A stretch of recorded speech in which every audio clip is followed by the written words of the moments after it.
uSifiso. uSifiso vamhlebholo izona uthi uye esikoleni. Asenje yo ngathi sibeka mhlebule. Ngifona lomfonele mina ngoba mina ngathi lutho ngabofiso mina ngive emlungu mina ngikuta mina ngathi wena kuphela. Okay, ngithembe kanjani khona manje ukuthi uSifiso izolo bekakuhlephula nje njengoba uphuma kuyo? Wena ngalule bantu ngiyanikhuluma ngami. Ungathi ini ungangitsheli lokho sikhuluma ngosifiso asekela abantu khona manje nebaby sikhulume ngathi ne. Wena yena senenjani ngishona ukhetha labantu lo mina nabo longafuna ukungitshela ngabo. Bye bye. Ngikhetha abantu.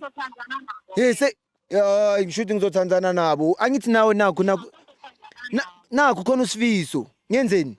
Mina angisafuna ukukhuluma lutho ngithi mina wena ufuna ukuthandana nabo angilabantu labo labakutshela ama nyalo wena unika abantu ifoni bayangifonela abantu lengingabadi mina. Bayalo bangifonela bye bye bye bye. Bye bye. It's fine, drop. Oh, I'm dropping foot. I'm dropping. Yeah, come drop. I'm sorry. Umuntu akakho serious mfethu. Ubusy nabo Sifiso. Makaqeda lapho ngitshela ukuthi mina ini ngimamela ngani. Beningisiza kahle ukuthi ngifind out ukuthi khona uSifiso. Oh.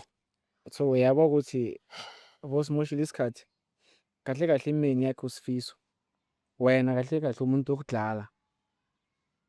Or maybe umuntu wakhe omnike isex cause angithi uthi imali divana every time idivana niyahlephulana. Siyahlephula yasemzini ngimenzela yonke into. So maybe wena umuntu wokuhlephula kuphela.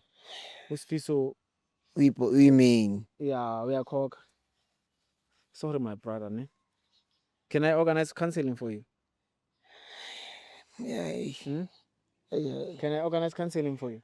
I'll be fine on my own. Thanks, ne, but then I'll be fine on my own. Are you sure? Sure. Sorry, mfethu. Guys, let's go home. This is Lily Hlaunola from CMTV. I tried my best. I said I'm gonna organize counseling. He says it's good. So, I mean, he's a man. So, anyway, don't forget to subscribe. Don't go.